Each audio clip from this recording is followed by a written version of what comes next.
Waves recently put out a plugin called Sync VX that was designed for basically aligning vocals. And in a lot of ways, it's not something that is always useful for me, because if I'm working on singles or records for artists, in most cases, a producer is going to take care of that kind of stuff ahead of time.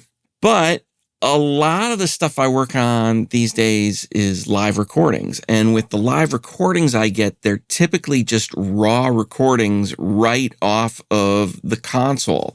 So with that, sometimes I want to tighten things up a little bit. And I've been trying to come up with a good workflow for doing that with this. And I've got one that I've been kind of liking, or at least it's been working for me, and I thought I would show that to you today. Before I jump in, if you're new to the channel, there are some affiliate links below. There's templates and links to developers that I partner with and do stuff with, and even just like. Following those links helps me out a bunch. Also, if you are trying to get better at your own mixing skills, I do offer coaching and kind of remote training. So if you want to get in touch with me for that kind of stuff, there are links for that below as well. Please reach out. But let's take a look at this.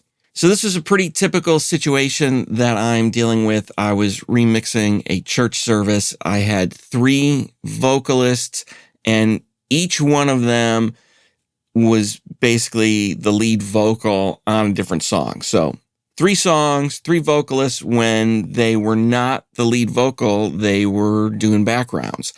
So doing Sync VX on all of that in one shot is kind of tough, because I'm looking at, let's see, it's this little 3-song set. It was about, it was about 15 minutes of music, 14, 15 minutes of music, which is a lot to try and get this to sync up. But the big challenge is that lead vocal is changing a lot. So that's challenge number 1. Challenge number 2 is the lead vocal. It's not always something that I want to align to, because it's a live performance. So people are ad-libbing and doing things. And in that case, I don't have anything to align to. Like, the background vocals are doing their own thing, and the lead vocal is doing its own thing. So finding a way to align that, it's kind of tricky. I can't just, set the lead vocal as like the reference and then set everything else to follow it, because it's changing. It's a moving target. This is the one side of Sync VX that I would love to see some improvements on, because with some of these live recordings, it's tough to do this. But I've got a way that I've been getting around this. First and foremost, when I'm dealing with live stuff, I have to go through and clean things as much as possible. There's some kind of noise reduction stuff built into Sync VX, but with any of that kind of stuff, I don't always trust it, because I can't hear it and don't know what it's doing. So I just try and make it as easy as possible. So I will go through and clean out like as much of the bleed as I can, because I'm not going to want that anyways in the vocals. So I'll go through, clean all of that kind of stuff out, and then I get into this stage where I want to kind of sync everything up. So the way I get around having all of these different lead vocals at times is I kind of just create a guide track. In this case, I've got it labeled right down here as Sync VX, and all I did was I would go find the sections where a background vocal is singing. I'll hop up to the lead, copy it. In fact, here, let's just do this. We'll duplicate this for a minute. Whoops, clear that out. So right here, I can see, okay, there's singing right around there. So I'll hop up to the lead vocal, copy it, and take it down to my guide track. Here's another section where I need to do that. So I'll kind of get in here, copy that. Let's get rid of that. So this is a perfect section. It looks like, and sorry, I'm not going to play anything today because copyright will be all over me. This is a good example of something that I'm going to run into a lot of the time. So right here, we'll copy that down.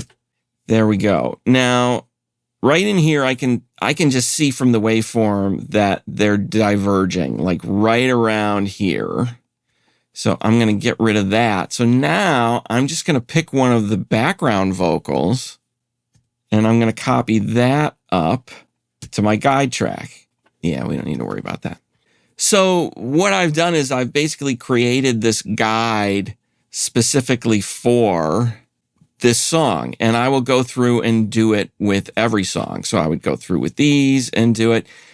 And in the end, I would have this guide track. Well, I mean, you can see it in this example where I've got this over the whole song, but let's just focus on the one right now. So I'll go through and get all of that stuff done. And then what I want to do is I want to consolidate the regions. And this is something that I find to be really important when I'm doing anything with ARA, at least in Pro Tools. I don't know how this works in other DAWs, but in Pro Tools, it does not like doing really long files. And like this session, I mean, you can already see I'm at minute 112. I had multiple takes of these songs in here that I will edit back and forth between to get the master when I need to, but that's just too much for ARA to look at. Even on my Mac Studio with the Apple Silicon, it just does not like that. So I will get these consolidated, and now I'll just simply go down here and I'll do Shift Option and go right down here to Sync VX and pull that up. All right, so I'm going to zoom out. This is where Sync VX gets goofy with zooming things. It does not like this right now. I'm hoping that they get this. I don't know if this is a Pro Tools thing with ARA or what the deal is, but when you have really long sessions, it gets a little squirrely. But very easy for me to do this now. I'm just going to hit Make Ref, and now it's going to go through and start syncing.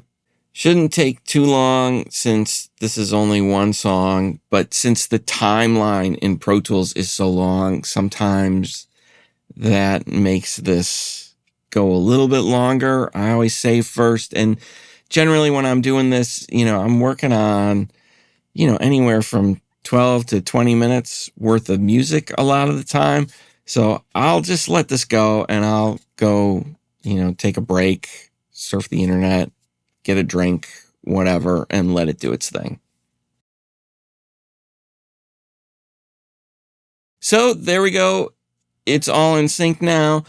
I will generally listen through this as I'm working and making sure nothing is way out of whack. I always put this stuff on a new playlist as well whenever I'm doing stuff, and you can see these are just named sync. And then I will go in here and I'll do, again, Shift Option, and I'll say none, and I'll say commit, and then that will basically render out the new synced audio files, and I should be good to go. Sync VX works pretty cool. That's just how I've been managing things on some of these longer live recordings with it, and it works great. I've used Vocaline in the past and had good results with it.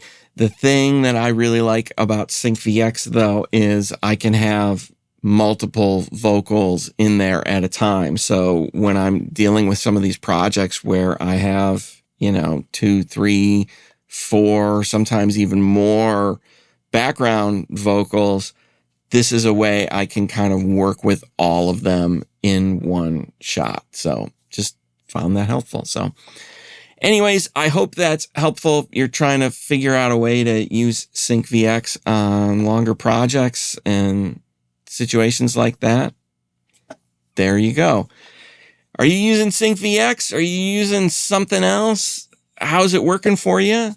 Leave a comment below and let me know if you've got any suggestions or ideas of ways I could approach this that would make it even easier and faster. Please let me know, because I'm always looking for better ways of doing things. But thanks for watching. I'll talk to you soon.